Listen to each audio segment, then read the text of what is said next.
नमस्कार भक्तों, सुनिए संपूर्ण श्रीमद् भागवत महापुराण कृष्णा टिप्स से। ओम नमो भगवते वासुदेवाय। संपूर्ण श्रीमद् भागवत महापुराण चतुर्थ स्कंद अध्याय 21 से लेकर अध्याय 25 तक। संपूर्ण श्रीमद् भागवत महापुराण चतुर्थ स्कंद 21वां अध्याय। महाराज पृथु का अपनी प्रजा को उपदेश। श्री मैत्रेय जी कहते हैं, विदुर जी, उस समय महाराज पृथु का नगर सर्वत्र मोतियों की लड़ियों, फूलों की मालाओं, रंग बिरंगे वस्त्रों, सोने के दरवाजों और अत्यंत सुगंधित धूपों से सुशोभित था। उसकी गलियां, चौक और सड़कें चंदन और अर्गजे के जल से सींच दी गई थीं, तथा उसे पुष्प, अक्षत, फल, यवाकुर, खील और दीपक आदि मांगलिक द्रव्यों से सजाया गया। वो थोर थोर पर रखे हुए फल फूल के गुच्छों से युक्त केले के खंभों और सुपारी के पौधों से बड़ा ही मनोहर जान पड़ता था, तथा सब और आम आदि वृक्षों के नवीन पत्तों की बंधनवारों से विभूषित था। जब महाराज ने नगर में प्रवेश किया, तब दीपक, उपहार और अनेक प्रकार की मांगलिक सामग्री लिए हुए प्रजाजनों ने तथा मनोहर कुंडलों से सुशोभित सुंदरी कन्याओं ने उनकी अगवानी की। शंख और दुंदुभी आदि बाजे बजने लगे, ऋत्विज गण वेद ध्वनि करने लगे, वंदी जनों ने स्तुति गान आरंभ कर दिया। ये सब देख और सुनकर भी उन्हें किसी प्रकार का अहंकार नहीं हुआ। इस प्रकार वीरवर पृथु ने राजमहल में प्रवेश किया। मार्ग में जहां तहां पुरवासी और देशवासियों ने उनका अभिनंदन किया। परम यशस्वी महाराज ने उन्हें प्रसन्नता पूर्वक अभीष्ट वर देकर संतुष्ट किया। महाराज पृथु महापुरुष और सभी के पूजनीय थे। उन्होंने इसी प्रकार के अनेकों उदार कर्म करते हुए पृथ्वी का शासन किया और अंत में अपने विपुल यश का विस्तार कर भगवान का परम पद प्राप्त किया। सूत जी कहते हैं, मुनिवर शौनक जी, इस प्रकार भगवान मैत्रेय के मुख से आदिराज पृथु का अनेक प्रकार के गुणों से संपन्न और गुणवानों द्वारा प्रशंसित विस्तृत सुयश सुनकर परम भागवत विदुर जी ने उनका अभिनंदन करते हुए कहा। विदुर जी बोले, ब्राह्मणों ने पृथु का अभिषेक किया। समस्त देवताओं ने उन्हें उपहार दिए।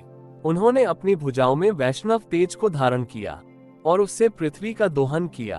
उनके उस पराक्रम के उचिष्ट रूप विषय भोगों से ही आज भी संपूर्ण राजा तथा लोकपालों के सहित समस्त लोग इच्छानुसार जीवन निर्वाह करते हैं। भला ऐसा कौन समझदार होगा जो उनकी पवित्र कीर्ति सुनना न चाहेगा। अतः अभी आप मुझे उनके कुछ और भी पवित्र चरित्र सुनाइए। श्री मैत्रेय जी ने कहा, साधु श्रेष्ठ विदुर जी, महाराज पृथु गंगा और यमुना के मध्यवर्ती देश में निवास कर अपने पुण्य कर्मों के क्षय की इच्छा से प्रारब्ध वश प्राप्त हुए भोगों को ही भोगते थे। ब्राह्मण वंश और भगवान के संबंधी विष्णु भक्तों को छोड़कर उनका सातों द्वीपों के सभी पुरुषों पर अखंड एवं अबाध शासन था।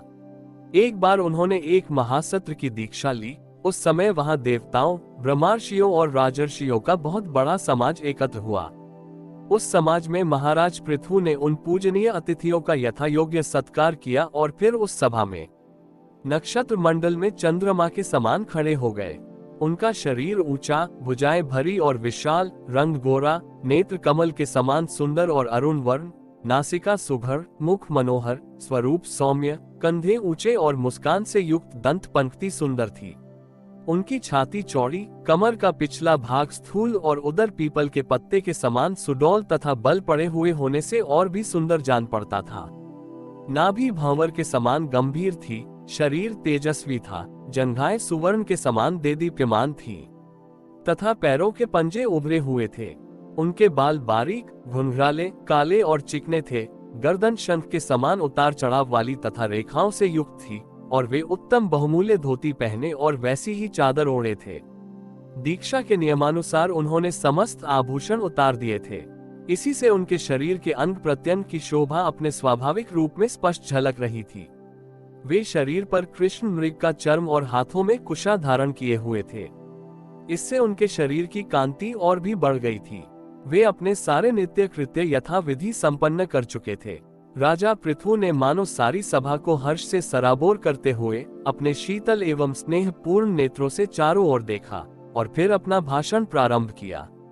उनका भाषण अत्यंत सुंदर, विचित्र पदों से युक्त, स्पष्ट, मधुर, गंभीर एवं निश्चंक था। मानो उस समय वे सबका उपकार करने के लिए अपने अनुभव का ही अनुवाद कर रहे हों। राजा पृथु ने कहा, सज्जनों, आपका कल्याण हो। आप महानुभाव जो यहाँ पधारे हैं, मेरी प्रार्थना सुने। जिज्ञासु पुरुषों को चाहिए कि संत समाज में अपने निश्चय का निवेदन करें। इस लोक में मुझे प्रजाजनों का शासन, उनकी रक्षा, उनकी आजीविका का प्रबंध तथा उन्हें अलग अलग अपनी मर्यादा रखने के लिए राजा बनाया गया है।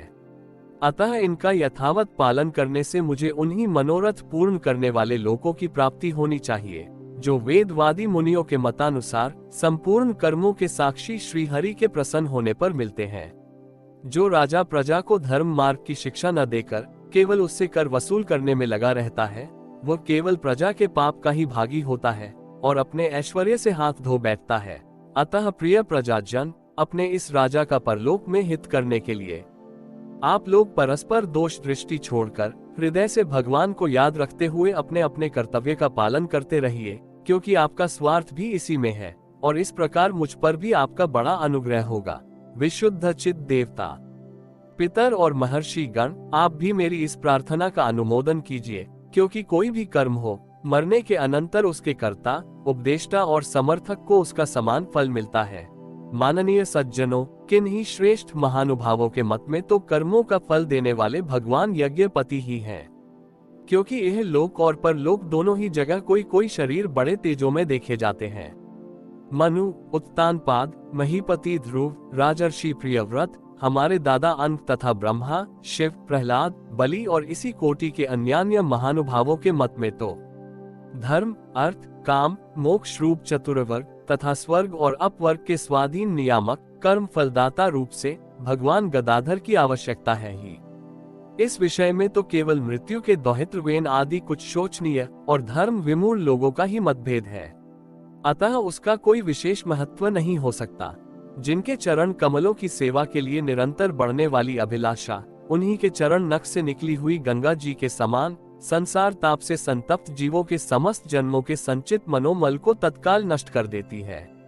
जिनके चरण तल का आश्रय लेने वाला पुरुष सब प्रकार के मानसिक दोषों को धो डालता तथा वैराग्य और तत्व साक्षात्कार रूप बल पाकर फिर इस दुखमय संसार चक्र में नहीं पड़ता, और जिनके चरण कमल सब प्रकार की कामनाओं को पूर्ण करने वाले हैं, उन प्रभु को आप लोग अपनी अपनी आजीविका के उपयोगी वर्णाश्रमोचित अध्यापनादि कर्मों तथा ध्यान, स्तुति, पूजादि मानसिक, वाचिक एवं शारीरिक क्रियाओं के द्वारा भजें। हृदय में किसी प्रकार का कपट न रखें तथा यह निश्चय रखें कि हमें अपने अपने अधिकारानुसार इसका फल अवश्य प्राप्त होगा। भगवान स्वरूपतः विशुद्ध विज्ञान घन और समस्त विशेषणों से रहित हैं, किंतु इस कर्म मार्ग में जौ, चावल आदि विविध द्रव्य, शुक्लादि गुण, अवघात, कूटना आदि क्रिया एवं मंत्रों के द्वारा और अर्थ, आशय, संकल्प, लिंग, पदार्थ, शक्ति तथा ज्योतिष्टोम आदि नामों से संपन्न होने वाले अनेक विशेषण युक्त यज्ञ के रूप में प्रकाशित होते हैं। जिस प्रकार एक ही अग्नि भिन्न भिन्न काष्ठों में उन्हीं के आकारादि के अनुरूप भासती है, उसी प्रकार वे सर्वव्यापक प्रभु परमानंद स्वरूप होते हुए भी प्रकृति, काल, वासना और अदृष्टि से उत्पन्न हुए शरीर में विषयाकार बनी हुई बुद्धि में स्थित होकर उन यज्ञ यागादि क्रियाओं के फल रूप से अनेक प्रकार के जान पड़ते हैं। अहो, इस पृथ्वी तल पर मेरे जो प्रजा जन यज्ञ भोक्ताओं के अधीश्वर सर्व गुरु श्री हरि का एक निष्ठ भाव से अपने अपने धर्मों के द्वारा निरंतर पूजन करते हैं, वे मुझ पर बड़ी कृपा करते हैं। सहनशीलता, तपस्या और ज्ञान इन विशिष्ट विभूतियों के कारण वैष्णव और ब्राह्मणों के वंश स्वभावतः ही उज्ज्वल होते हैं। उन पर राजकुल का तेज, धन, ऐश्वर्य आदि समृद्धियों के कारण अपना प्रभाव न डाले। ब्रह्मादि समस्त महापुरुषों में अग्रगण्य ब्राह्मण भक्त पुराण पुरुष श्री हरि ने भी निरंतर इन्हीं के चरणों की वंदना करके अविचल लक्ष्मी और संसार को पवित्र करने वाली कीर्ति प्राप्त की है। आप लोग भगवान के लोक संग्रह रूप धर्म का पालन करने वाले हैं तथा सर्वांतर्यामी स्वयं प्रकाश ब्राह्मण प्रिय श्री हरि विप्र वंश की सेवा करने से ही परम संतुष्ट होते हैं। अतः आप सभी को सब प्रकार से विनय पूर्वक ब्राह्मण कुल की सेवा करनी चाहिए। इनकी नित्य सेवा करने से शीघ्र ही चित्त शुद्ध हो जाने के कारण मनुष्य स्वयं ही ज्ञान और अभ्यास आदि के बिना ही परम शांति रूप मोक्ष प्राप्त कर लेता है। अतः लोक में इन ब्राह्मणों से बढ़कर दूसरा कौन है जो भविष्य भोजी देवताओं का मुख हो सके।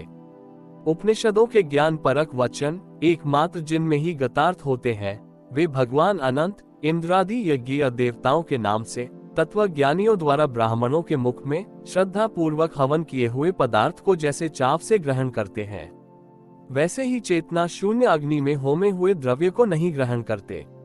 सब यह गण जिस प्रकार स्वच्छ दर्पण में प्रतिबिंब का भान होता है, उसी प्रकार जिससे इस संपूर्ण प्रपंच का ठीक ठीक ज्ञान होता है, उस नित्य, शुद्ध और सनातन ब्रह्म वेद को जो परमार्थ तत्व की उपलब्धि के लिए श्रद्धा, तप, मंगलमय आचरण, स्वाध्याय विरोधी वार्तालाप के त्याग तथा संयम और समाधि के अभ्यास द्वारा धारण करते हैं, उन ब्राह्मणों के चरण कमलों की धूलि को मैं आयु पर्यंत अपने मुकुट पर धारण करूं, क्योंकि उसे सर्वदा सिर पर चढ़ाते रहने से मनुष्य के सारे पाप तत्काल नष्ट हो जाते हैं और संपूर्ण गुण उसकी सेवा करने लगते हैं।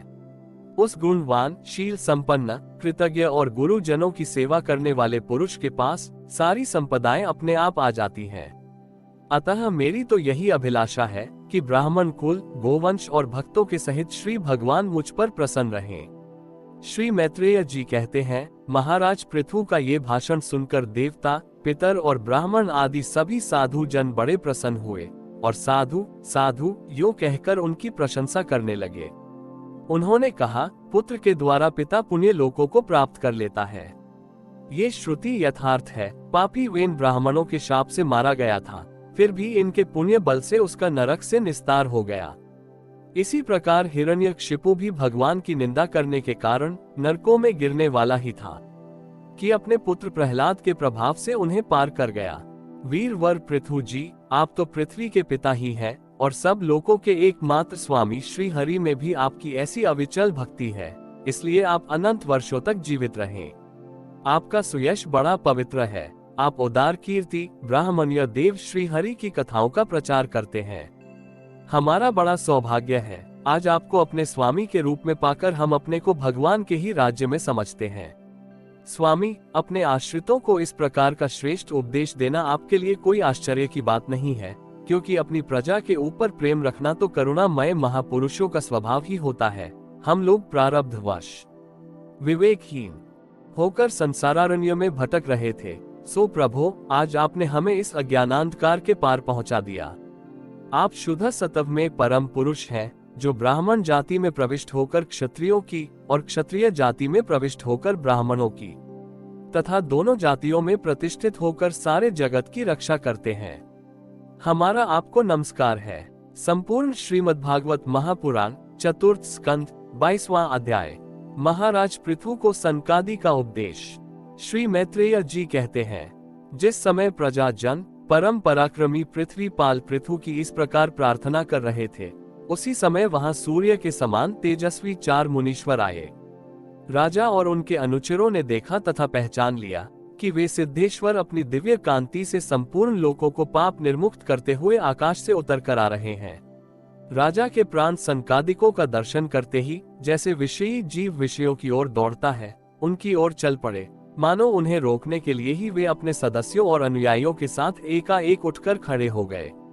जब वे मुनि गण अर्घ्य स्वीकार कर आसन पर विराज गए, तब शिष्टाग्रणी पृथु ने उनके गौरव से प्रभावित हो विनयवश गर्दन झुकाए हुए उनकी विधिवत पूजा की। फिर उनके चरणोदक को अपने सिर के बालों पर छिड़का। इस प्रकार शिष्टाजनोचित आचार का आदर तथा पालन करके उन्होंने यही दिखाया कि सभी सत्पुरुषों को ऐसा व्यवहार करना चाहिए। सनकादि मुनीश्वर भगवान शंकर के अग्रज हैं। सोने के सिंहासन पर वे ऐसे सुशोभित हुए जैसे अपने अपने स्थानों पर अग्नि देवता। महाराज पृथु ने बड़ी श्रद्धा संयम के साथ प्रेम पूर्वक उनसे कहा। पृथु जी ने कहा, मंगल मूर्ति मुनीश्वरों, आपके दर्शन तो योगियों को भी दुर्लभ है। मुझसे ऐसा क्या पुण्य बना है जिससे स्वतः आपका दर्शन प्राप्त हुआ? जिस पर ब्राह्मण अथवा अनुचरों के सहित श्री शंकर या विष्णु भगवान प्रसन्न हो, उसके लिए यह लोक और परलोक में कौन सी वस्तु दुर्लभ है? इस दृश्य प्रपंच के कारण महत्वादि यद्यपि सर्वगत है, तो भी वे सर्व साक्षी आत्मा को छू नहीं सकते। इसी प्रकार यद्यपि आप समस्त लोकों में विचरते रहते हैं, तो भी अनधिकारी लोग आपको देख नहीं पाते। जिनके घरों में आप जैसे पूज्य पुरुष उनके जल, तृण, पृथ्वी, गृह स्वामी अथवा सेवकादि किसी अन्य पदार्थ को स्वीकार कर लेते हैं, वे गृहस्थ धनहीन होने पर भी धन्य हैं। जिन घरों में कभी भगवत भक्तों के परम पवित्र चरणोदक के छींटे नहीं पड़े, वे सब प्रकार की रिद्धि सिद्धियों से भरे होने पर भी ऐसे वृक्षों के समान हैं कि जिन पर सांप रहते हैं। मुनीश्वरों, आपका स्वागत है। आप लोग तो बाल्यावस्था से ही मुमुक्षुओं के मार्ग का अनुसरण करते हुए एकाग्र चित्त से ब्रह्मचर्यादि महान व्रतों का बड़ी श्रद्धा पूर्वक आचरण कर रहे हैं। स्वामियों, हम लोग अपने कर्मों के वशीभूत होकर विपत्तियों के क्षेत्र रूप इस संसार में पड़े हुए केवल इंद्रिय संबंधी भोगों को ही परम पुरुषार्थ मान रहे हैं। सो क्या हमारे निस्तार का भी कोई उपाय है? आप लोगों से कुशल प्रश्न करना उचित नहीं है, क्योंकि आप निरंतर आत्मा में रमण करते हैं। आप में ये कुशल है और यह अकुशल है। इस प्रकार की वृत्तियां कभी होती ही नहीं। आप संसारहानल से संतप्त जीवों के परम सुहृद हैं। इसलिए आप में विश्वास करके मैं ये पूछना चाहता हूँ कि इस संसार में मनुष्य का किस प्रकार सुगमता से कल्याण हो सकता है।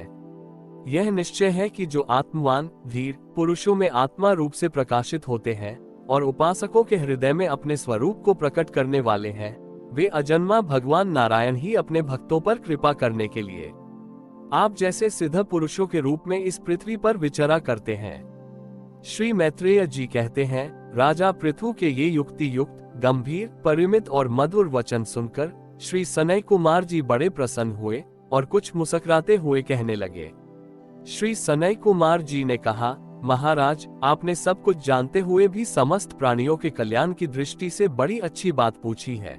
सच है, साधु पुरुषों की बुद्धि ऐसी ही हुआ करती है। सत्पुरुषों का समागम श्रोता और वक्ता दोनों का ही अभिमत होता है, क्योंकि उसके प्रश्नोत्तर सभी का कल्याण करते हैं। राजन, श्री मधुसूदन भगवान के चरण कमलों के गुणानुवाद में अवश्य ही आपकी अविचल प्रीति है। हर किसी को इसका प्राप्त होना बहुत कठिन है, और प्राप्त हो जाने पर यह हृदय के भीतर रहने वाले उस वासना रूप मल को सर्वथा नष्ट कर देती है, जो और किसी उपाय से जल्दी नहीं छूटता। शास्त्र जीवों के कल्याण के लिए भली भांति विचार करने वाले हैं। उनमें आत्मा से भिन्न देहादि के प्रति वैराग्य तथा अपने आत्म स्वरूप निर्गुण ब्रह्म में सुदृढ़ अनुराग होना, यही कल्याण का साधन निश्चित किया गया है। शास्त्रों का ये भी कहना है कि गुरु और शास्त्रों के वचनों में विश्वास रखने से, भागवत धर्मों का आचरण करने से, तत्व जिज्ञासा से, ज्ञान योग की निष्ठा से, योगेश्वर श्री हरि की उपासना से, नित्य प्रति पुण्य कीर्ति श्री भगवान की पावन कथाओं को सुनने से, जो लोग धन और इंद्रियों के भोगों में ही रत हैं, उनकी गोष्ठी में प्रेम न रखने से, उन्हें प्रिय लगने वाले पदार्थों का आसक्ति पूर्वक संग्रह न करने से, भगवत पुराणामृत का पान करने के सिवा अन्य समय आत्मा में ही संतुष्ट रहते हुए एकांत सेवन में प्रेम रखने से, किसी भी जीव को कष्ट न देने से, निवृत्ति निष्ठा से, आत्महित का अनुसंधान करते रहने से, श्री हरि के पवित्र चरित्र रूप श्रेष्ठ अमृत का आस्वादन करने से, निष्काम भाव से, यम नियमों का पालन करने से, कभी किसी की निंदा न करने से, योग क्षेम के लिए प्रयत्न न करने से, शीतोष्णी द्वंद्वों को सहन करने से, भक्त जनों के कानों को सुख देने वाले श्री हरि के गुणों का बार बार वर्णन करने से और बढ़ते हुए भक्ति भाव से मनुष्य का कार्य कारण रूप संपूर्ण जड़ प्रपंच से वैराग्य हो जाता है और आत्मस्वरूप निर्गुण पर ब्रह्म में अनायास ही उसकी प्रीति हो जाती है। पर ब्रह्म में सुदृढ़ प्रीति हो जाने पर पुरुष सद्गुरु की शरण लेता है। फिर ज्ञान और वैराग्य के प्रबल वेग के कारण वासना शून्य हुए अपने अविद्यादि 5 प्रकार के क्लेशों से युक्त अहंकारात्मक अपने लिंग शरीर को वह उसी प्रकार भस्म कर देता है जैसे अग्नि लकड़ी से प्रकट होकर फिर उसी को जला डालती है। इस प्रकार लिंग देह का नाश हो जाने पर वो उसके कर्तृत्व आदि सभी गुणों से मुक्त हो जाता है। फिर तो जैसे स्वप्नावस्था में तरह तरह के पदार्थ देखने पर भी उससे जग पड़ने पर उनमें से कोई चीज दिखाई नहीं देती, उसी प्रकार वह पुरुष शरीर के बाहर दिखाई देने वाले घटपट आदि और भीतर अनुभव होने वाले सुख दुख आदि को भी नहीं देखता। इस स्थिति के प्राप्त होने से पहले ये पदार्थ ही जीवात्मा और परमात्मा के बीच में रहकर उनका भेद कर रहे थे। जब तक अंतःकरण रूप उपाधि रहती है तभी तक पुरुष को जीवात्मा, इंद्रियों के विषय और इन दोनों का संबंध कराने वाले अहंकार का अनुभव होता है। इसके बाद नहीं। बाह्य जगत में भी देखा जाता है कि जल, दर्पण आदि निमित्तों के रहने पर ही अपने बिंब और प्रतिबिंब का भेद दिखाई देता है, अन्य समय नहीं। जो लोग विषय चिंतन में लगे रहते हैं उनकी इंद्रियां विषयों में फंस जाती हैं तथा मन को भी उन्हीं की ओर खींच ले जाती हैं। फिर तो जैसे जलाशय के तीर पर उगे हुए कुशादी अपनी जड़ों से उसका जल खींचते रहते हैं, उसी प्रकार वह इंद्रियासक्त मन बुद्धि की विचार शक्ति को क्रमशः हर लेता है। विचार शक्ति के नष्ट हो जाने पर पूर्वापर की स्मृति जाती रहती है, और स्मृति का नाश हो जाने पर ज्ञान नहीं रहता। इस ज्ञान के नाश को ही पंडित जन अपने आप अपना नाश करना कहते हैं, जिसके उद्देश्य से अन्य सब पदार्थों में प्रियता का बोध होता है। उस आत्मा का अपने द्वारा ही नाश होने से जो स्वार्थ हानि होती है, उससे बढ़कर लोक में जीव की और कोई हानि नहीं है। धन और इंद्रियों के विषयों का चिंतन करना मनुष्य के सभी पुरुषार्थों का नाश करने वाला है, क्योंकि इनकी चिंता से वह ज्ञान और विज्ञान से भ्रष्ट होकर वृक्षादि स्थावर योनियों में जन्म पाता है। इसलिए जिसे अज्ञानांधकार से पार होने की इच्छा हो, उस पुरुष को विषयों में आसक्ति कभी नहीं करनी चाहिए, क्योंकि यह धर्म, अर्थ, काम और मोक्ष की प्राप्ति में बड़ी बाधक है। इन 4 पुरुषार्थों में भी सबसे श्रेष्ठ मोक्ष ही माना जाता है, क्योंकि अन्य 3 पुरुषार्थों में सर्वदा काल का भय लगा रहता है। प्रकृति में गुण क्षोभ होने के बाद जितने भी उत्तम और अधम भाव पदार्थ प्रकट हुए हैं, उनमें कुशल से रह सके ऐसा कोई भी नहीं है। काल भगवान उन सभी के कुशालों को कुचलते रहते हैं। अतः राजन, जो भगवान देह, इंद्रिय, प्राण, बुद्धि और अहंकार से आवृत सभी स्थावर जंगम प्राणियों के हृदयों में जीव के नियामक अंतर्यामी आत्मा रूप से सर्वत्र साक्षात प्रकाशित हो रहे हैं, उन्हें तुम वह मैं ही हूं ऐसा जानो। जिस प्रकार माला का ज्ञान हो जाने पर उसमें सर्व बुद्धि नहीं रहती, उसी प्रकार विवेक होने पर जिसका कहीं पता नहीं लगता, ऐसा यह मायामय प्रपंच जिसमें कार्य कारण रूप से प्रतीत हो रहा है और जो स्वयं कर्म फल कलुषित प्रकृति से परे है, उस नित्य मुक्त, निर्मल और ज्ञान स्वरूप परमात्मा को मैं प्राप्त हो रहा हूँ। संत महात्मा जिनके चरण कमलों के अंगुली दल हृदय ग्रंथि को जो कर्मों से गठित है, इस प्रकार छिन्न भिन्न कर डालते हैं कि समस्त इंद्रियों का प्रत्याहार करके अपने अंतःकरण को निर्विषय करने वाले सन्यासी भी वैसा नहीं कर पाते। तुम उन सर्वाश्रय भगवान वासुदेव का भजन करो।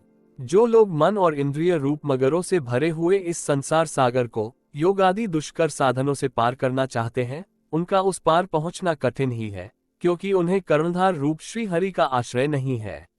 अतः तुम तो भगवान के आराधनीय चरण कमलों को नौक बनाकर अनायास ही इस दुस्तर समुद्र को पार कर लो।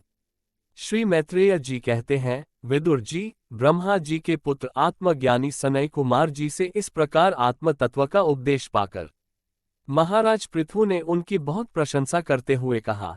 राजा पृथु ने कहा, भगवान दीन दयाल श्रीहरि ने मुझ पर पहले कृपा की थी, उसी को पूर्ण करने के लिए आप लोग पधारे हैं।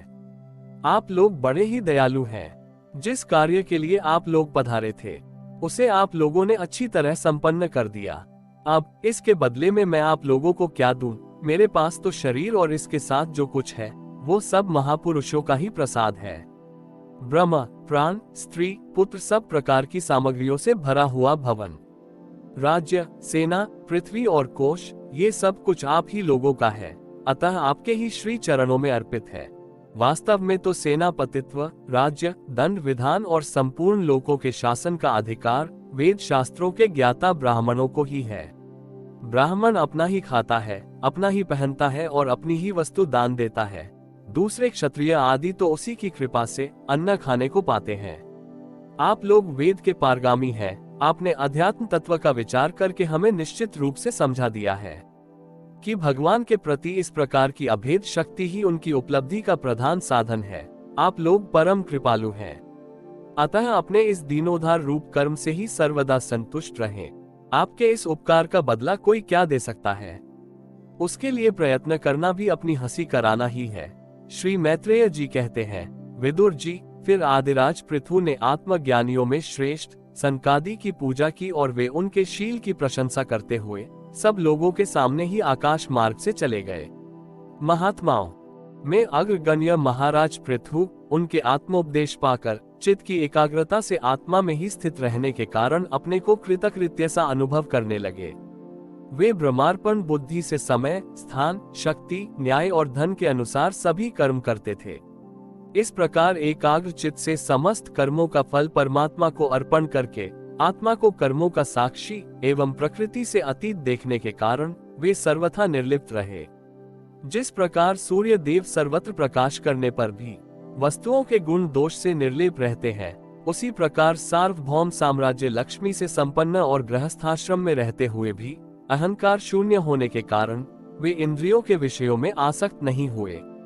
इस प्रकार आत्मनिष्ठा में स्थित होकर सभी कर्तव्य कर्मों का यथोचित रीति से अनुष्ठान करते हुए उन्होंने अपनी भार्या अर्ची के गर्भ से अपने अनुरूप 5 पुत्र उत्पन्न किए। उनके नाम विजिताश्व, धूम्रकेश, हर्यक्ष, द्रविण और वृक थे। महाराज पृथु भगवान के अंश थे। वे समय समय पर जब जब आवश्यक होता था जगत के प्राणियों की रक्षा के लिए अकेले ही समस्त लोकपालों के गुण धारण कर लिया करते थे।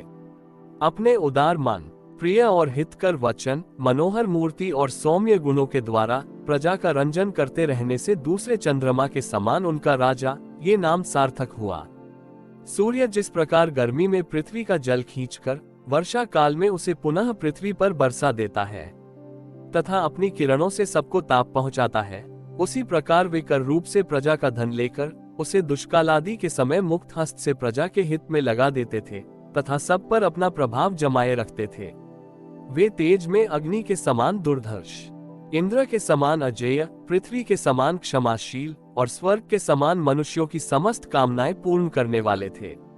समय समय पर प्रजा जनों को तृप्त करने के लिए वे मेघ के समान उनके अभीष्ट अर्थों को खुले हाथ से लुटाते रहते थे।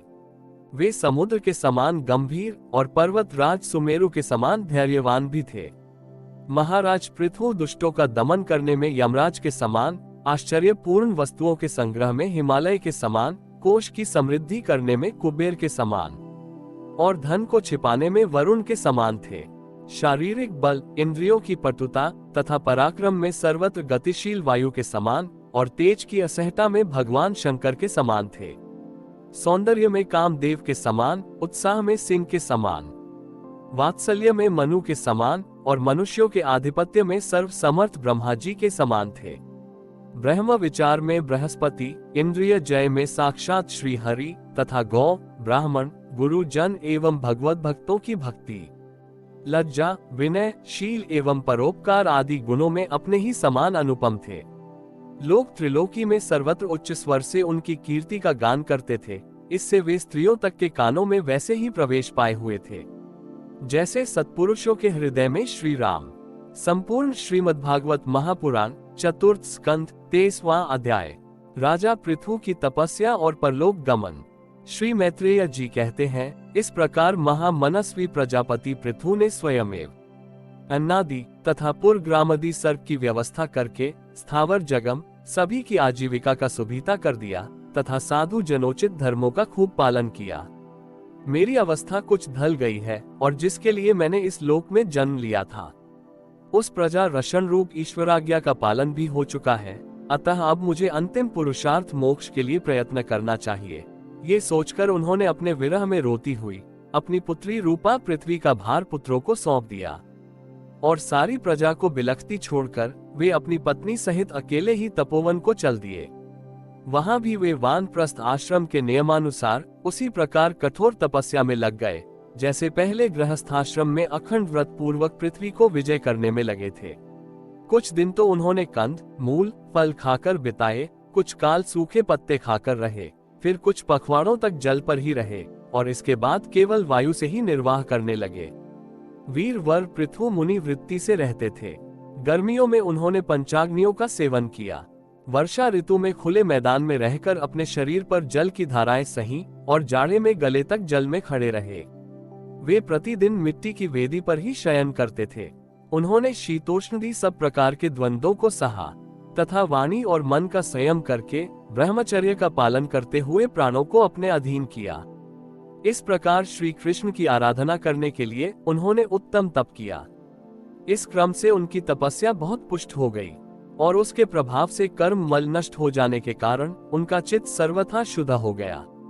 प्राणायाम के द्वारा मन और इंद्रियों के निरोध हो जाने से उनका वासना जनित बंधन गया। तब भगवान सनय कुमार ने उन्हें जिस परमोत्कृष्ट अध्यात्म योग की शिक्षा दी थी उसी के अनुसार राजा पृथु पुरुषोत्तम श्री हरि की आराधना करने लगे। इस तरह भगवत परायण होकर श्रद्धा पूर्वक सदाचार का पालन करते हुए निरंतर साधन करने से पर ब्रह्म परमात्मा में उनकी अनन्य भक्ति हो गई। इस प्रकार भगवदुपासना से अंतःकरण शुद्ध सात्विक हो जाने पर निरंतर भगवत चित्त के प्रभाव से उन्हें अनन्य भक्ति वैराग्य सहित प्राप्त हुई, और फिर उस तीव्र ज्ञान के द्वारा उन्होंने जीव के उपाधि भूत अहंकार को नष्ट कर दिया, जो सब प्रकार के संशय विपर्यय का आश्रय है। इसके पश्चात देहात्म बुद्धि की निवृत्ति और परमात्म स्वरूप श्री कृष्ण की अनुभूति होने पर अन्य सब प्रकार की सिद्धि आदि से भी उदासीन हो जाने के कारण उन्होंने उस तत्व ज्ञान के लिए भी प्रयत्न करना छोड़ दिया, जिसकी सहायता से पहले अपने जीव कोश का नाश किया था। क्योंकि जब तक साधक को योग मार्ग के द्वारा श्री कृष्ण कथामृत में अनुराग नहीं होता, तब तक केवल योग साधना से उसका मोह जनित प्रमाद दूर नहीं होता, भ्रम नहीं मिटता।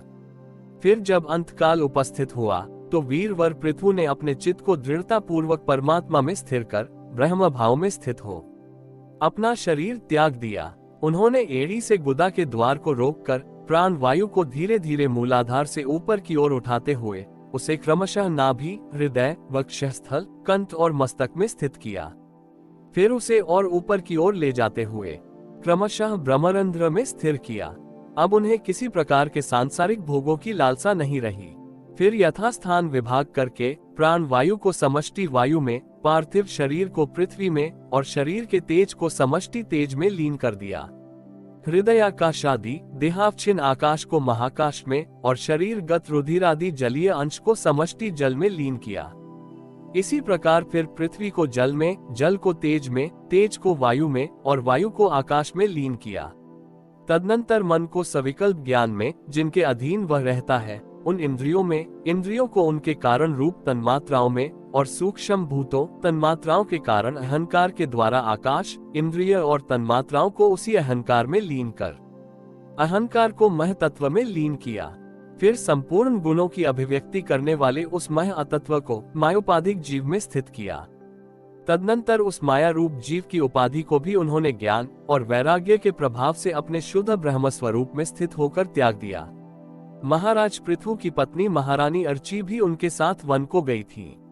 वे बड़ी सुकुमारी थीं, पैरों से भूमि का स्पर्श करने योग्य भी नहीं थीं। फिर भी उन्होंने अपने स्वामी के व्रत और नियमादि का पालन करते हुए उनकी खूब सेवा की और मुनिवृत्ति के अनुसार कंदमूल आदि से निर्वाह किया।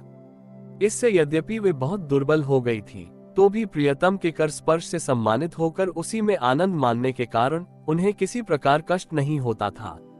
अब पृथ्वी के स्वामी और अपने प्रियतम महाराज पृथु की देह को जीवन के चेतना आदि सभी धर्मों से रहित देख उस सती ने कुछ देर विलाप किया। फिर पर्वत के ऊपर चिता बनाकर उसे उस चिता पर रख दिया। इसके बाद उस समय के सारे कृत्य कर नदी के जल में स्नान किया। अपने परम पराक्रमी पति को जलांजलि दे आकाश स्थित देवताओं की वंदना की तथा 3 बार चिता की परिक्रमा कर पति देव के चरणों का ध्यान करती हुई अग्नि में प्रवेश कर गई। परम साध्वी अर्ची को इस प्रकार अपने पति वीर वर पृथु का अनुगमन करते देख सहस्रों वरदायिनी देवियों ने अपने अपने पतियों के साथ उनकी स्तुति की। वहां देवताओं के बाजे बजने लगे। उस समय उस मंदराचल के शिखर पर वे देवांगनाएं पुष्पों की वर्षा करती हुई आपस में इस प्रकार कहने लगी। देवियों ने कहा, अहो ये स्त्री धन्य है, इसने अपने पति राज राजेश्वर पृथु की मन, वाणी, शरीर से ठीक उसी प्रकार सेवा की है जैसे श्री लक्ष्मी जी यज्ञेश्वर भगवान विष्णु की करती हैं। अवश्य ही अपने अचिंत्य कर्म के प्रभाव से ये सती हमें भी लांघ कर अपने पति के साथ उच्चतर लोकों को जा रही है। इस लोक में कुछ ही दिनों का जीवन होने पर भी जो लोग भगवान के परम पद की प्राप्ति कराने वाला आत्मज्ञान प्राप्त कर लेते हैं, उनके लिए संसार में कौन पदार्थ है। अतः जो पुरुष बड़ी कठिनता से भूलोक में मोक्ष का साधन स्वरूप मनुष्य शरीर पाकर भी विषयों में आसक्त रहता है, वह निश्चय ही आत्मघाती है। हाय हाय, वह ठगा गया। श्री मैत्रेय जी कहते हैं, विदुर जी, जिस समय देवांगनाएं इस प्रकार स्तुति कर रही थी, भगवान के जिस परम धाम को आत्मज्ञानियों में श्रेष्ठ भगवत प्राण महाराज पृथु गए, महारानी अर्ची भी उसी पति लोक को गईं। परम भागवत पृथु जी ऐसे ही प्रभावशाली थे। उनके चरित्र बड़े उदार हैं। मैंने तुम्हारे सामने उनका वर्णन किया। जो पुरुष इस परम पवित्र चरित्र को श्रद्धा पूर्वक निष्काम भाव से एकाग्र चित्त से पढ़ता, सुनता अथवा सुनाता है, वह भी महाराज पृथु के पद, भगवान के परम धाम को प्राप्त होता है। इसका सकाम भाव से पाठ करने से ब्राह्मण ब्रह्म तेज प्राप्त करता है, क्षत्रिय पृथ्वी पति हो जाता है, वैश्य व्यापारियों में प्रधान हो जाता है और शूद्र में साधुता आ जाती है। स्त्री हो अथवा पुरुष, जो कोई उसे आदर पूर्वक 3 बार सुनता है, वह संतानहीन हो तो पुत्रवान, धनहीन हो तो महाधनी, कीर्तिहीन हो तो यशस्वी और मूर्ख हो तो पंडित हो जाता है। ये चरित्र मनुष्य मात्र का कल्याण करने वाला और अमंगल को दूर करने वाला है। ये धन, यश और आयु की वृद्धि करने वाला, स्वर्ग की प्राप्ति कराने वाला और कली युग के दोषों का नाश करने वाला है। ये धर्मादि चतुर्वर्ग की प्राप्ति में भी बड़ा सहायक है। इसलिए जो लोग धर्म, अर्थ, काम और मोक्ष को भली भांति सिद्ध करना चाहते हो, उन्हें इसका श्रद्धा पूर्वक श्रवण करना चाहिए। जो राजा विजय के लिए प्रस्थान करते समय इसे सुनकर जाता है, उसके आगे आकर राजा लोग उसी प्रकार भेंटे रखते हैं जैसे पृथु के सामने रखते थे। मनुष्य को चाहिए कि अन्य सब प्रकार की आसक्ति छोड़कर भगवान में विशुद्ध निष्काम भक्ति भाव रखते हुए महाराज पृथु के इस निर्मल चरित्र को सुने, सुनावे और पढ़े। विदुर जी, मैंने भगवान के महात्म्य को प्रकट करने वाला ये पवित्र चरित्र तुम्हें सुना दिया। इसमें प्रेम करने वाला पुरुष महाराज पृथु की सी गति पाता है। जो पुरुष इस पृथु चरित्र का प्रतिदिन आदर पूर्वक निष्काम भाव से श्रवण और कीर्तन करता है, उसका जिनके चरण संसार सागर को पार करने के लिए नौक के समान है, उन श्री हरि में सुदृढ़ अनुराग हो जाता है। संपूर्ण श्रीमद्भागवत महापुराण चतुर्थ स्कंद 24वां अध्याय। पृथु की वंश परंपरा और प्रचेताओं को भगवान रुद्र का उपदेश। श्री मैत्रेय जी कहते हैं, विदुर जी, महाराज पृथु के बाद उनके पुत्र परम यशस्वी विजिताश्व राजा हुए। उनका अपने छोटे भाइयों पर बड़ा स्नेह था, इसलिए उन्होंने चारों को एक एक दिशा का अधिकार सौंप दिया। राजा विजिताश्व ने हर्यक्ष को पूर्व, धूम्रकेश को दक्षिण, वृक को पश्चिम और द्रविण को उत्तर दिशा का राज्य दिया। उन्होंने इंद्र से अंतर्धान होने की शक्ति प्राप्त की थी, इसलिए उन्हें अंतर्धान भी कहते थे। उनकी पत्नी का नाम शिखंडनी था। उससे उनके 3 सुपुत्र हुए। उनके नाम पावक, पवमान और शुचि थे। पूर्व काल में वशिष्ठ जी का शाप होने से उपर्युक्त नाम के अग्नियों ने ही उनके रूप में जन्म लिया था। आगे चलकर योग मार्ग से ये फिर अग्निरूप हो गए। अंतर्धान के नभस्वती नाम की पत्नी से एक और पुत्र रत्न हविधान प्राप्त हुआ। महाराज अंतर्धान बड़े उदार पुरुष थे। जिस समय इंद्र उनके पिता के अश्वमेध यज्ञ का घोड़ा हर कर ले गए थे, उन्होंने पता लग जाने पर भी उनका वध नहीं किया था। राजा अंतर्धान ने कर लेना, दंड देना, जुर्माना वसूल करना आदि कर्तव्यों को बहुत कठोर एवं दूसरों के लिए कष्टदायक समझकर एक दीर्घकालीन यज्ञ में दीक्षित होने के बहाने अपना राजकाज छोड़ दिया। यज्ञ कार्य में लगे रहने पर भी उन आत्मज्ञानी राजा ने भक्त भयंजन पूर्णतम परमात्मा की आराधना करके सुदृढ़ समाधि के द्वारा भगवान के दिव्य लोक को प्राप्त किया। विदुर जी, हविधान की पत्नी हविधानी ने बर्हिषद, गए, शुक्ल, कृष्ण, सत्य और जित व्रत नाम के 6 पुत्र पैदा किए। कुरु श्रेष्ठ विदुर जी, इनमें हविधान के पुत्र महाभाग बर्हिषद यज्ञादि कर्मकांड और योगाभ्यास में कुशल थे। उन्होंने प्रजापति का पद प्राप्त किया।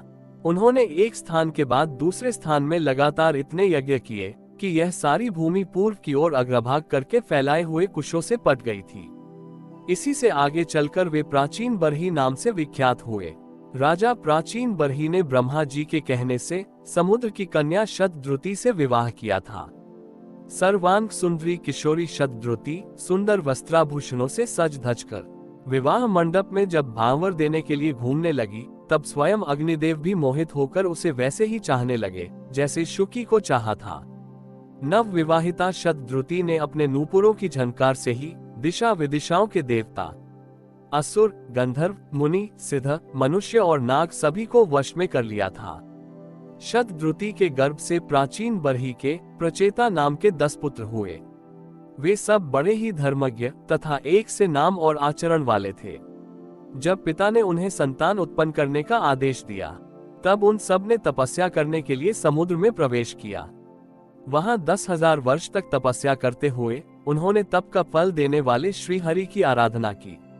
घर से तपस्या करने के लिए जाते समय मार्ग में श्री महादेव जी ने उन्हें दर्शन देकर कृपा पूर्वक जिस तत्व का उपदेश दिया था उसी का वे एकाग्रता पूर्वक ध्यान, जप और पूजन करते रहे। विदुर जी ने पूछा, ब्रह्म, मार्ग में प्रचेताओं का श्री महादेव जी के साथ किस प्रकार समागम हुआ और उन पर प्रसन्न होकर भगवान शंकर ने उन्हें क्या उपदेश किया? वो सारयुक्त बात आप कृपा करके मुझसे कहिए। ब्रह्मशे, शिव जी के साथ समागम होना तो देहधारियों के लिए बहुत कठिन है, औरों की तो बात ही क्या है। मुनिजन भी सब प्रकार की आसक्ति छोड़कर उन्हें पाने के लिए उनका निरंतर ध्यान ही किया करते हैं, किंतु सहज में पाते नहीं। यद्यपि भगवान शंकर आत्माराम है, उन्हें अपने लिए न कुछ करना है न पाना, तो भी इस लोक सृष्टि की रक्षा के लिए वे अपनी घोर रूपा शक्ति शिवा के साथ सर्वत्र विचरते रहते हैं। श्री मैत्रेय जी ने कहा, विदुर जी, साधु स्वभाव प्रचेता गणपिता की आज्ञा शिरोधार्य कर तपस्या में चित लगा पश्चिम की ओर चल दिए। चलते चलते उन्होंने समुद्र के समान विशाल एक सरोवर देखा। वो महापुरुषों के चित्त के समान बड़ा ही स्वच्छ था तथा उसमें रहने वाले मत्स्यादि जल जीव भी प्रसन्न जान पड़ते थे। उसमें नील कमल, लाल कमल, रात में, दिन में और सायं काल में खिलने वाले कमल तथा इंदिवर आदि अन्य कई प्रकार के कमल सुशोभित थे। उसके तटों पर हंस, सारस, चकवा और कारंडव आदि जल पक्षी चहक रहे थे। उसके चारों ओर तरह तरह के वृक्ष और लताएं थी, उन पर मतवाले भौरे गूंज रहे थे। उसकी मधुर ध्वनि से हर्षित होकर मानो उन्हें रोमांच हो रहा था। कमल कोश के पराग पुंज वायु के झरोकों से चारों ओर उड़ रहे थे, मानो वहां कोई उत्सव हो रहा है। वहां मृदंग, पनव आदि बाजों के साथ अनेकों दिव्य राग रागिनियों के क्रम से गायन की मधुर ध्वनि सुनकर उन राजकुमारों को बड़ा आश्चर्य हुआ। इतने में ही उन्होंने देखा कि देवाधिदेव भगवान शंकर अपने अनुचरों के सहित उस सरोवर से बाहर आ रहे हैं। उनका शरीर तपी हुई सुवर्ण राशि के समान कांतिमय है, कंठ नील वर्ण है तथा 3 विशाल नेत्र हैं। वे अपने भक्तों पर अनुग्रह करने के लिए उद्यत हैं। अनेकों गंधर्व उनका सुयश गा रहे हैं। उनका सहसा दर्शन पाकर प्रचेताओं को बड़ा कुतूहल हुआ और उन्होंने शंकर जी के चरणों में प्रणाम किया। तब शरणागत भयहारी धर्म वत्सल भगवान शंकर ने अपने दर्शन से प्रसन्न हुए उन धर्मज्ञ और शील संपन्न राजकुमारों से प्रसन्न होकर कहा, श्री महादेव जी बोले, तुम लोग राजा प्राचीन बरही के पुत्र हो, तुम्हारा कल्याण हो। तुम जो कुछ करना चाहते हो वह भी मुझे मालूम है। इस समय तुम लोगों पर कृपा करने के लिए ही मैंने तुम्हें इस प्रकार दर्शन दिया है। जो व्यक्ति अव्यक्त प्रकृति तथा जीव संज्ञक पुरुष, इन दोनों के नियामक भगवान वासुदेव की साक्षात शरण लेता है, वो मुझे परम प्रिय है। अपने वर्णाश्रम धर्म का भली भांति पालन करने वाला पुरुष 100 जन्म के बाद ब्रह्मा के पद को प्राप्त होता है और इससे भी अधिक पुण्य होने पर वो मुझे प्राप्त होता है। परंतु जो भगवान का अनन्य भक्त है वह तो मृत्यु के बाद ही सीधे भगवान विष्णु के उस सर्व प्रपंचातीत परम पद को प्राप्त हो जाता है, जिसे रुद्र रूप में स्थित मैं तथा अन्य आधिकारिक देवता अपने अपने अधिकार की समाप्ति के बाद प्राप्त करेंगे। तुम लोग भगवत भक्त होने के नाते मुझे भगवान के समान ही प्यारे हो। इसी प्रकार भगवान के भक्तों को भी मुझसे बढ़कर और कोई कभी प्रिय नहीं होता। अब मैं तुम्हें एक बड़ा ही पवित्र, मंगलमय और कल्याणकारी स्तोत्र सुनाता हूँ। इसका तुम लोग शुद्ध भाव से जप करना। श्री मैत्रेय जी कहते हैं, तब नारायण परायण करुणार्द्र हृदय भगवान शिव ने अपने सामने हाथ जोड़े खड़े हुए उन राजपुत्रों को ये स्तोत्र सुनाया। भगवान रुद्र स्तुति करने लगे, भगवान, आपका उत्कर्ष उच्च कोटि के आत्मज्ञानियों के कल्याण के लिए, निजानंद लाभ के लिए है, उससे मेरा भी कल्याण हो। आप सर्वदा अपने निरतिशय परमानंद स्वरूप में ही स्थित रहते हैं। ऐसे सर्वात्मक आत्मस्वरूप आपको नमस्कार है।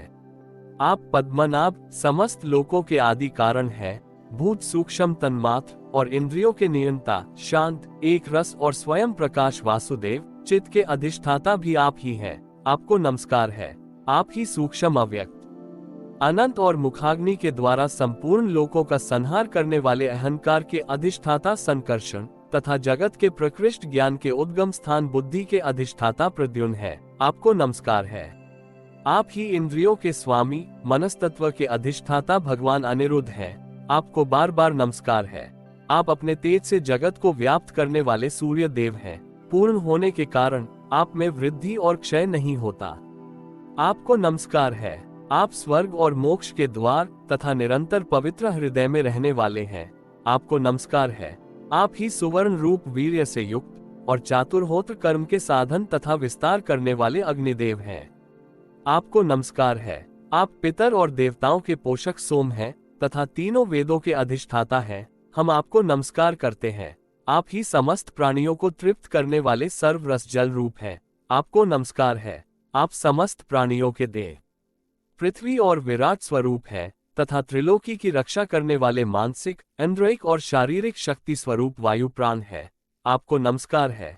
आप ही अपने गुण शब्द के द्वारा समस्त पदार्थों का ज्ञान कराने वाले तथा बाहर भीतर का भेद करने वाले आकाश हैं तथा आप ही महान पुण्यों से प्राप्त होने वाले परम तेजोमय स्वर्ग वैकुंठादि लोक हैं। आपको पुनः पुनः नमस्कार है। आप पितृलोक की प्राप्ति कराने वाले प्रवृत्ति कर्म रूप और देवलोक की प्राप्ति के साधन निवृत्ति कर्म रूप हैं तथा आप ही अधर्म के फल स्वरूप द्वैतदायक मृत्यु हैं। आपको नमस्कार है। नाथ, आप ही पुराण पुरुष तथा सांख्य और योग के अधीश्वर भगवान श्री कृष्ण हैं। आप सब प्रकार की कामनाओं की पूर्ति के कारण साक्षात मंत्र मूर्ति और महान धर्म स्वरूप हैं। आपकी ज्ञान शक्ति किसी भी प्रकार कुंठित होने वाली नहीं है। आपको नमस्कार है। नमस्कार है। आप ही कर्ता, करण और कर्म तीनों शक्तियों के एकमात्र आश्रय हैं। आप ही अहंकार के अधिष्ठाता रुद्र हैं। आप ही ज्ञान और क्रिया स्वरूप हैं तथा आपसे ही परा, पश्यंती, मध्यमा और वैखरी चार प्रकार की वाणी की अभिव्यक्ति होती है। आपको नमस्कार है। प्रभु, हमें आपके दर्शनों की अभिलाषा है, अतः आपके भक्त जन जिसका पूजन करते हैं और जो आपके निज जनों को अत्यंत प्रिय है, अपने उस अनूप रूप की आप हमें झांकी कराइए। आपका वह रूप अपने गुणों से समस्त इंद्रियों को तृप्त करने वाला है।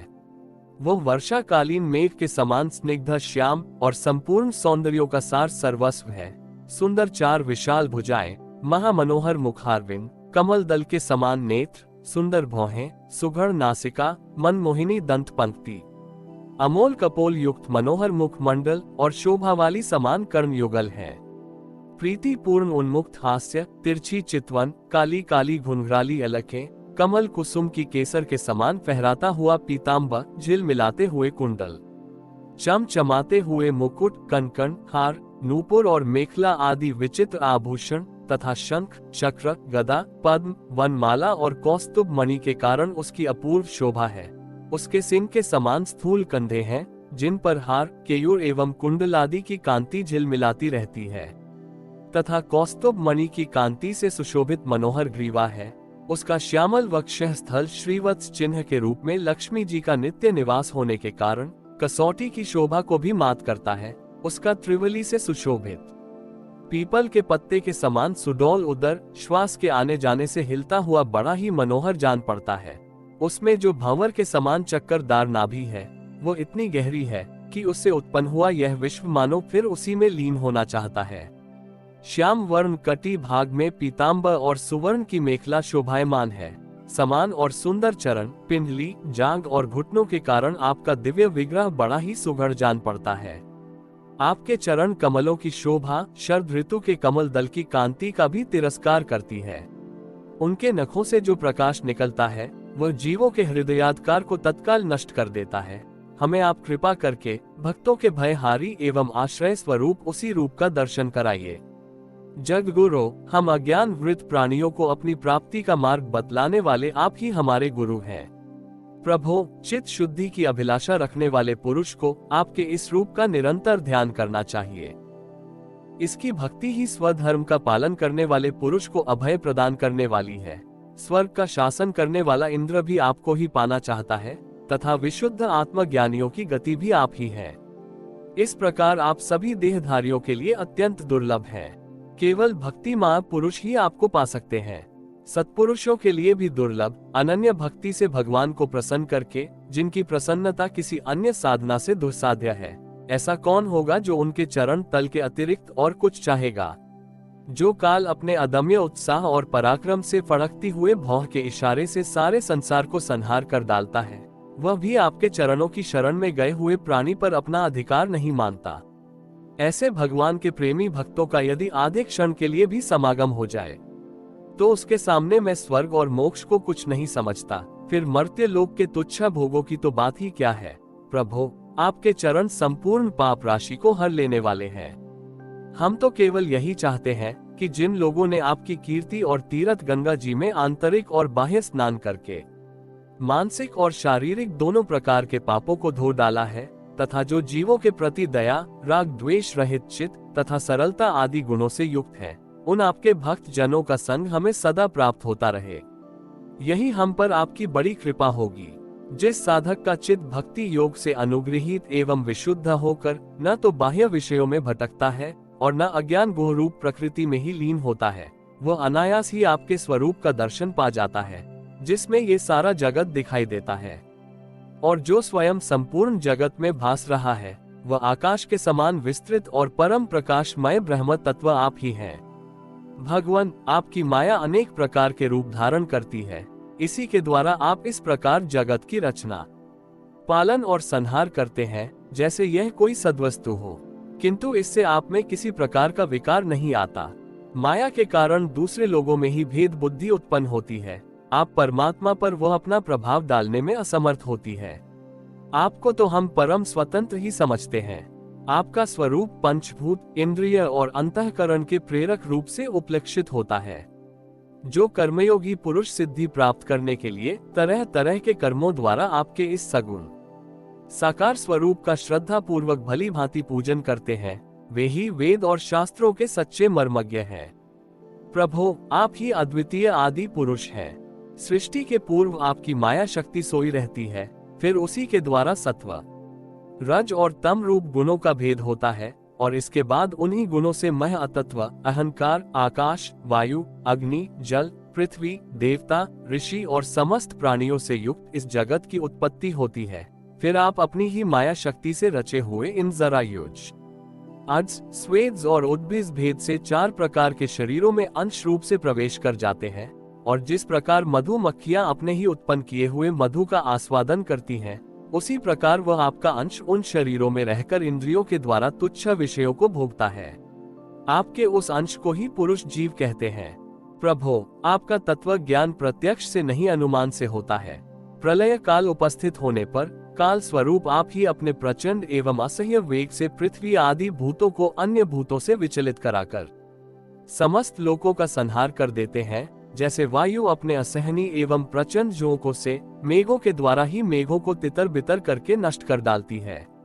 भगवान, यह मोहग्रस्त जीव प्रमाद वश हर समय इसी चिंता में रहता है कि अमुक कार्य करना है, इसका लोभ बढ़ गया है और इसे विषयों की ही लालसा बनी रहती है, किंतु आप सदा ही सजग रहते हैं। भूख से जीव लप लपाता हुआ सर्प जैसे चूहे को चट कर जाता है, उसी प्रकार अपने काल स्वरूप से उसे सहसा लील जाते हैं। आपकी अवहेलना करने के कारण अपनी आयु को व्यर्थ मानने वाला ऐसा कौन विद्वान होगा जो आपके चरण कमलों को बिसारेगा। इसकी पूजा तो काल की आशंका से ही हमारे पिता ब्रह्मा जी और स्वयंभुव आदि 14 मनुओं ने भी बिना कोई विचार किए केवल श्रद्धा से ही की थी। ब्रह्मा, इस प्रकार सारा जगत रुद्र रूप काल के भय से व्याकुल है। अतः परमात्मन, इस तत्व को जानने वाले हम लोगों के तो इस समय आप ही सर्वथा भय शून्य आश्रय हैं। राजकुमारों, तुम लोग विशुद्ध भाव से स्वधर्म का आचरण करते हुए भगवान में चित्त लगाकर मेरे कहे हुए इस स्तोत्र का जप करते रहो। भगवान तुम्हारा मंगल करेंगे। तुम लोग अपने अंतःकरण में स्थित उन सर्वभूतांतर्यामी परमात्मा श्री हरि का ही बार बार स्तवन और चिंतन करते हुए पूजन करो। मैंने तुम्हें ये योगादेश नाम का स्तोत्र सुनाया है, तुम लोग इसे मन से धारण कर मुनि व्रत का आचरण करते हुए इसका एकाग्रता से आदर पूर्वक अभ्यास करो। ये स्तोत्र पूर्व काल में जगद्विस्तार के इच्छुक प्रजापतियों के पति भगवान ब्रह्मा जी ने प्रजा उत्पन्न करने की इच्छा वाले हम भृगु आदि अपने पुत्रों को सुनाया था। जब हम प्रजापतियों को प्रजा का विस्तार करने की आज्ञा हुई, तब इसी के द्वारा हमने अपना अज्ञान निवृत्त करके अनेक प्रकार की प्रजा उत्पन्न की थी। अब भी जो भगवत परायण पुरुष इसका एकाग्र चित्त से नित्य प्रति जप करेगा, उसका शीघ्र ही कल्याण हो जाएगा। इस लोक में सब प्रकार के कल्याण साधनों में मोक्षदायक ज्ञान ही सबसे श्रेष्ठ है। ज्ञान नौक पर चढ़ा हुआ पुरुष अनायास ही इस दुस्तर संसार सागर को पार कर लेता है। यद्यपि भगवान की आराधना बहुत कठिन है, किंतु मेरे कहे हुए इस स्तोत्र का जो श्रद्धा पूर्वक पाठ करेगा, वो सुगमता से ही उनकी प्रसन्नता प्राप्त कर लेगा। भगवान ही संपूर्ण कल्याण साधनों के एकमात्र प्यारे प्राप्तव्य हैं। अतः मेरे गाए हुए इस स्तोत्र के गान से उन्हें प्रसन्न करके वो स्थिर चित होकर उनसे जो कुछ चाहेगा प्राप्त कर लेगा। जो पुरुष उषःकाल में उठकर इसे श्रद्धा पूर्वक हाथ जोड़कर सुनता या सुनाता है, वो सब प्रकार के कर्म बंधनों से मुक्त हो जाता है। राजकुमारों, मैंने तुम्हें जो ये परम पुरुष परमात्मा का स्तोत्र सुनाया है, इसे एकाग्र चित्त से जपते हुए तुम महान तपस्या करो। तपस्या पूर्ण होने पर इसी से तुम्हें अभीष्ट फल प्राप्त हो जाएगा। संपूर्ण श्रीमद्भागवत महापुराण चतुर्थ स्कंद 25वां अध्याय। पूर्व जनोपाख्यान का प्रारंभ। श्री मैत्रेय जी कहते हैं, विदुर जी, इस प्रकार भगवान शंकर ने प्रचेताओं को उपदेश दिया। फिर प्रचेताओं ने शंकर जी की बड़े भक्ति भाव से पूजा की। इसके पश्चात वे उन राजकुमारों के सामने ही अंतर्धान हो गए। सब के सब प्रचेता जल में खड़े रहकर भगवान रुद्र के बताए स्तोत्र का जप करते हुए 10,000 वर्ष तक तपस्या करते रहे। इन दिनों राजा प्राचीन बरही का चित्त कर्म कांड में बहुत रम गया था। उन्हें अध्यात्म विद्या विशारद परम कृपालु नारद जी ने उपदेश दिया। उन्होंने कहा कि राजन, इन कर्मों के द्वारा तुम अपना कौन सा कल्याण करना चाहते हो? द्वैत के अत्यांतिक नाश और परमानंद की प्राप्ति का नाम कल्याण है। वह तो कर्मों से नहीं मिलता। राजा ने कहा, महाभाग नारद जी, मेरी बुद्धि कर्म में फंसी हुई है, इसलिए मुझे परम कल्याण का कोई पता नहीं है। आप मुझे विशुद्ध ज्ञान का उपदेश दीजिए, जिससे मैं कर्म बंधन से छूट जाऊं। जो पुरुष कपट धर्ममय गृहस्थाश्रम में ही रहता हुआ पुत्र, स्त्री और धन को ही परम पुरुषार्थ मानता है, वो अज्ञानवश संसारारण्य में ही भटकता रहने के कारण उस परम कल्याण को प्राप्त नहीं कर सकता। श्री नारद जी ने कहा, देखो देखो राजन, तुमने यज्ञ में निर्दयता पूर्वक जिन हजारों पशुओं की बलि दी है, उन्हें आकाश में देखो। ये सब तुम्हारे द्वारा प्राप्त हुई पीड़ाओं को याद करते हुए बदला लेने के लिए तुम्हारी बाट देख रहे हैं। जब तुम मरकर पर लोक में जाओगे, तब ये अत्यंत क्रोध में भरकर तुम्हें अपने लोहे के से सींगों से छेदेंगे। अच्छा, इस विषय में मैं तुम्हें एक प्राचीन उपाख्यान सुनाता हूँ। वह राजा पुरंजन का चरित्र है, उसे तुम मुझसे सावधान होकर सुनो। राजन, पूर्व काल में पुरंजन नाम का एक बड़ा यशस्वी राजा था। उसका अविज्ञात नामक एक मित्र था। कोई भी उसकी चेष्टाओं को समझ नहीं सकता था। राजा पुरंजन अपने रहने योग्य स्थान की खोज में सारी पृथ्वी में घूमा। फिर भी जब उसे कोई अनुरूप स्थान न मिला, तब वो कुछ उदास सा हो गया। उसे तरह तरह के भोगों की लालसा थी। उन्हें भोगने के लिए उसने संसार में जितने नगर देखे, उनमें से कोई भी उसे ठीक न जचा। एक दिन उसने हिमालय के दक्षिण तटवर्ती शिखरों पर कर्म भूमि भारत खंड में एक 9 द्वारों का नगर देखा। वो सब प्रकार के सुलक्षणों से संपन्न था। सब ओर से परकोटों, बगीचों, अटारियों, खयों, झरोखों और राजद्वारों से सुशोभित था और सोने, चांदी तथा लोहे के शिखरों वाले विशाल भवनों से खचाखच भरा था। उसके महलों की फर्शें नीलम, स्फटिक, वैदूर्य, मोती, पन्ने और लालों की बनी हुई थीं। अपनी कांति के कारण वह नागों की राजधानी भोगवतीपुरी के समान जान पड़ता था। उसमें जहां तहां अनेकों सभा भवन, चौराहे, सड़कें, क्रीड़ा भवन, बाजार, विश्राम स्थान, ध्वजा पताकाएं और मूंगे के चबूतरे सुशोभित थे। उस नगर के बाहर दिव्य वृक्ष और लताओं से पूर्ण एक सुंदर बाग था। उसके बीच में एक सरोवर सुशोभित था। उसके आसपास अनेकों पक्षी भांति भांति की बोली बोल रहे थे तथा भौरे गुंजार कर रहे थे। सरोवर के तट पर जो वृक्ष थे, उनकी डालियां और पत्ते शीतल झरनों के जल कणों से मिली हुई वासंती वायु के झरोकों से हिल रहे थे और इस प्रकार वे तटवर्ती भूमि की शोभा बढ़ा रहे थे। वहां के वन्य पशु भी मुनि जनोचित अहिंसादी व्रतों का पालन करने वाले थे, इसलिए उनसे किसी को कोई कष्ट नहीं पहुंचता था। वहां बार बार जो कोकिल की कुहू ध्वनि होती थी, उससे मार्ग में चलने वाले बटोहियों को ऐसा भ्रम होता था मानो ये बगीचा विश्राम करने के लिए उन्हें बुला रहा है। राजा पुरंजन ने उस अद्भुत वन में घूमते घूमते एक सुंदरी को आते देखा, जो अकस्मात उधर चली आई थी। उसके साथ 10 सेवक थे, जिनमें से प्रत्येक 100 नायिकाओं का पति था। एक 5 फन वाला सांप उसका द्वारपाल था। वही उसकी सब ओर से रक्षा करता था। वो सुंदरी भोली भाली किशोरी थी और विवाह के लिए श्रेष्ठ पुरुष की खोज में थी। उसकी नासिका, दंत पंक्ति, कपोल और मुख बहुत सुंदर थे। उसके समान कानों में कुंडल झिलमिला रहे थे। उसका रंग सांवला था। कटी प्रदेश सुंदर था। वो पीले रंग की साड़ी और सोने की करधनी पहने हुए थी तथा चलते समय चरणों से नूपुरों की झनकार करती जाती थी। अधिक क्या, वो साक्षात कोई देवी सी जान पड़ती थी। वो गजगामिनी बाला, किशोरावस्था की सूचना देने वाले अपने लज्जा भाव से बार बार आंचल संभालती थी। उसकी प्रेम से मटकती भौं और प्रेम पूर्ण तिरछी चितवन के बाण से घायल होकर वीर पुरंजन ने लज्जा युक्त मुस्कान से और भी सुंदर लगने वाली उस देवी से मधुर वाणी में कहा, कमल दल लोचने, मुझे बताओ तुम कौन हो, किसकी कन्या हो? साध्वी, इस समय आ कहां से रही हो? धीरू, इस पुरी के समीप तुम क्या करना चाहती हो? सुभ्रू, तुम्हारे साथ इस 11वें महान शूरवीर से संचालित ये 10 सेवक कौन है? और ये सहेलियां तथा तुम्हारे आगे चलने वाला ये सर्प कौन है? सुंदरी, तुम साक्षात लज्जा देवी हो अथवा उमा, रमा और ब्राह्मणी में से कोई हो। यहाँ वन में मुनियों की तरह एकांत वास करके क्या अपने पति देव को खोज रही हो? तुम्हारे प्राणनाथ तो ये जानकर कि तुम उनके चरणों की कामना करती हो, इतने से ही पूर्ण काम हो जाएंगे।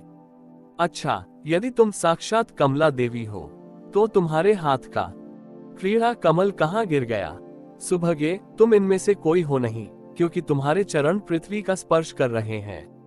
अच्छा, यदि तुम कोई मानवी ही हो तो लक्ष्मी जी जिस प्रकार भगवान विष्णु के साथ वैकुंठ की शोभा बाती हैं, उसी प्रकार तुम मेरे साथ इस श्रेष्ठ पुरी को अलंकृत करो। देखो, मैं बड़ा ही वीर और पराक्रमी हूँ, परंतु आज तुम्हारे कटाक्षों ने मेरे मन को बेकाबू कर दिया है। तुम्हारी लजीली और रति काम से भरी मुस्कान के साथ भौहों के संकेत पाकर ये शक्तिशाली कामदेव मुझे पीड़ित कर रहा है। इसलिए सुंदरी, अब तुम्हें मुझ पर कृपा करनी चाहिए। शुचिस्मिते, सुंदर भौहें और सुघड़ नेत्रों से सुशोभित तुम्हारा मुखारविंद इन लंबी लंबी काली अलकावलियों से घिरा हुआ है। तुम्हारे मुख से निकले हुए वाक्य बड़े ही मीठे और मन हरने वाले हैं, परंतु वह मुख तो लाज के मारे मेरी ओर होता ही नहीं। जरा ऊंचा करके अपने उस सुंदर मुखड़े का मुझे दर्शन तो कराओ।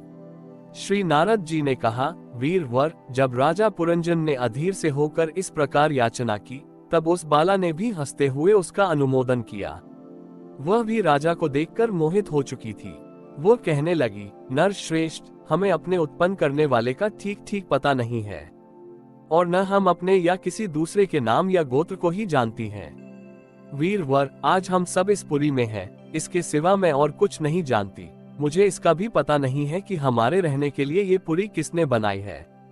प्रिय वर, ये पुरुष मेरे सखा और स्त्रियां मेरी सहेलियां हैं, तथा जिस समय मैं सो जाती हूँ, ये सर्प जागता हुआ इस पुरी की रक्षा करता रहता है। शत्रु दमन, आप यहाँ पधारे, यह मेरे लिए सौभाग्य की बात है। आपका मंगल हो। आपको विषय भोगों की इच्छा है, उसकी पूर्ति के लिए मैं अपने साथियों सहित सभी प्रकार के भोग प्रस्तुत करती रहूंगी। प्रभो, इस 9 द्वारों वाली पुरी में मेरे प्रस्तुत किए हुए इच्छित भोगों को भोगते हुए आप सैकड़ों वर्षों तक निवास कीजिए।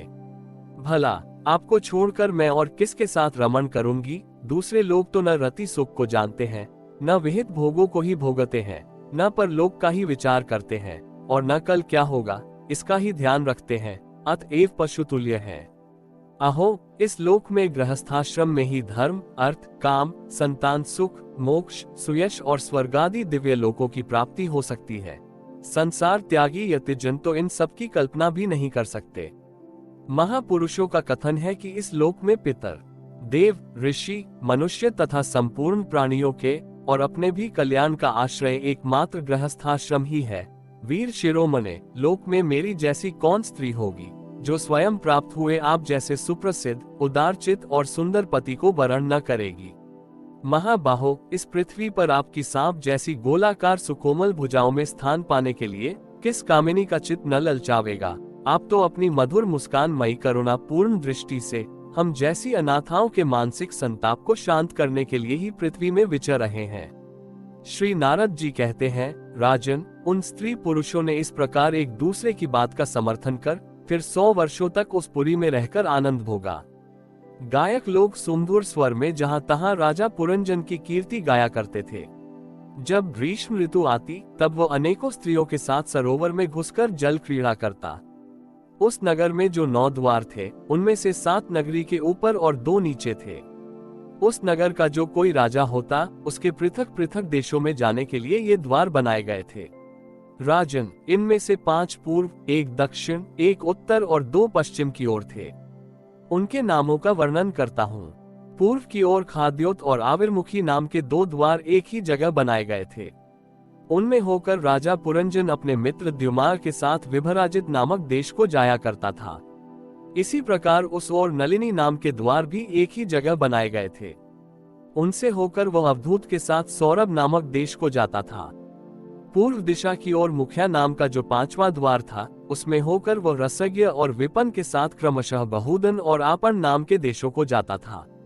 पुरी के दक्षिण की ओर जो पितृहु नाम का द्वार था उसमें होकर राजा पुरंजन श्रुद्धर के साथ दक्षिण पांचाल देश को जाता था। उत्तर की ओर जो देवहु नाम का द्वार था उससे श्रुद्धर के ही साथ वह उत्तर पांचाल देश को जाता था।